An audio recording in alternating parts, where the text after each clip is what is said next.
नमस्कार दोस्तों। आइए आज हम सुनते हैं रामायण की कहानी। राम सेतु बनाने में रहा है गिलहरी का योगदान। सुन के भाव विभोर हो जाएंगे आप। माता सीता का हरण होने के बाद भगवान राम को लंका तक पहुंचने के लिए उनकी वानर सेना जंगल को लंका से जोड़ने के लिए समुद्र के ऊपर पुल बनाने के काम में लग जाती है। पुल बनाने के लिए पत्थर पर भगवान श्री राम का नाम लिखकर पूरी सेना समुद्र में पत्थर डालती है। भगवान राम का नाम लिखे जाने की वजह से पत्थर समुद्र में डूबने के बजाय तैरने लगते हैं।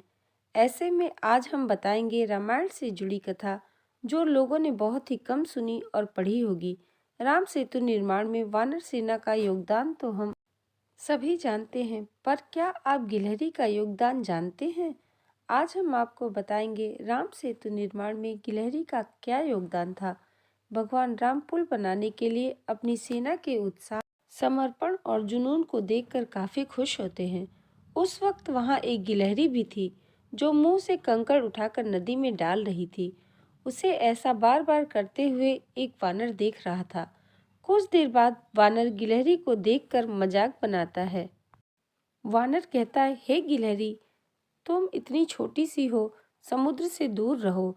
कहीं ऐसा न हो कि तुम इन्हीं पत्थरों के नीचे दब जाओ। यह सुनकर दूसरे वानर भी गिलहरी का मजाक बनाने लगते हैं।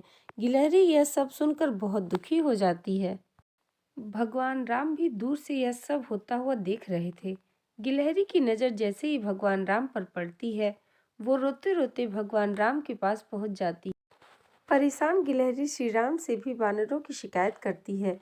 तब भगवान राम खड़े होते हैं और वानर सेना को दिखाते हैं कि गिलहरी ने जिन कंकड़ों व छोटे पत्थरों को फेंका था, वो कैसे बड़े पत्थरों को एक दूसरे से जोड़ने का काम कर रहे हैं। भगवान राम कहते हैं, अगर गिलहरी इन कंकड़ों को नहीं डालती तो तुम्हारे द्वारा फेंके गए सारे पत्थर इधर उधर बिखरते रहते। ये गिलहरी के द्वारा फेंके गए पत्थर ही हैं जो इन्हें आपस में जोड़े हुए हैं।